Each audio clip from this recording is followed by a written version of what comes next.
2014, off the coast of Peru, satellite images revealed something strange. Rectangular patterns beneath the Pacific waves. They weren't coral.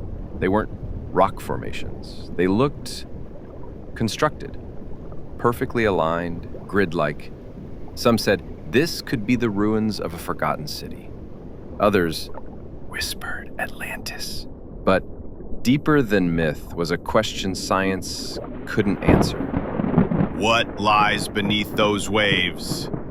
The area in question lies near the Nazca Ridge, an underwater mountain range off South America's west coast. It's part of a tectonically active region rich in geological anomalies. But that doesn't explain the satellite data. Google Earth users first spotted the patterns. They resembled a city map, blocks, intersections, almost like an aerial view of an ancient metropolis. The location, nearly 600 miles from the nearest island. Marine geologists dismissed it as a digital artifact. Pixelation, they said, a side effect of sonar stitching. But the patterns weren't random, and they didn't match typical sonar stitching errors. Independent researchers, divers, and curiosity seekers began to ask, if this isn't digital noise, what is it? The challenge was obvious. How do you investigate something thousands of feet below the ocean, in a region with no official scientific mission and minimal funding? The Peruvian Navy never launched an exploration. Oceanographers called the area unremarkable. And yet, the structure's visibility from orbit defied explanation. Meanwhile, some theorists pointed to the Nazca Lines, those massive geoglyphs drawn on Peruvian desert ground thousands of years ago. Could the same culture that etched patterns into Earth also build below the sea? Was it possible we were looking at a culture erased by rising waters? As the mystery grew online, so did resistance from academia. Mainstream geologists insisted on Occam's razor, simplest explanation first. It's an illusion. But that didn't stop thousands from diving into the digital archives. YouTubers posted videos, Reddit threads exploded, theories multiplied. Ancient city, secret base, alien outpost.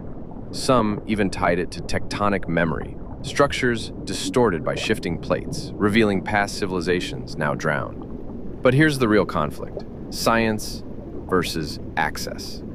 The deep ocean is one of the least accessible environments on Earth. Only a handful of research vessels have the capability to explore such depths. So if the mainstream says it's not worth investigating, does that mean it isn't real, or simply that no one's looked? In 2015, Google responded.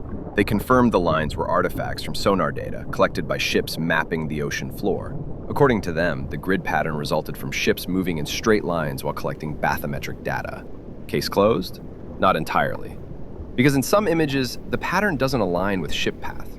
Some roads curve gently, others intersect at angles no vessel followed. And the more people looked, the more inconsistencies they found.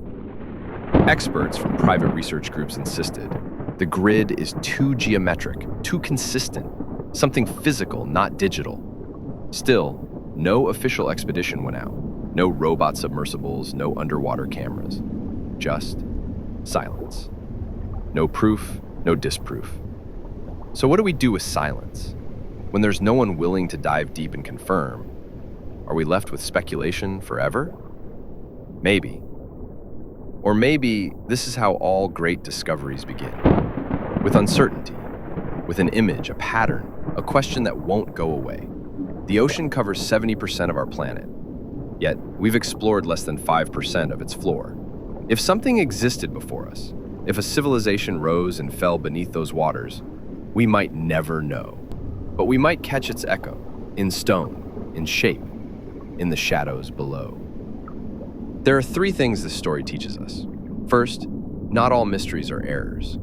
Sometimes what we dismiss as digital noise is a signal waiting to be understood. Second, the ocean resists certainty. It forces humility. What we think is fact today may be fiction tomorrow.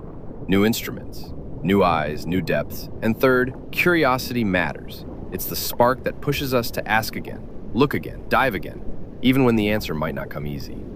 So if you feel that pull, the one that makes you wonder what's under those waves, follow it. Explore, question, stay curious.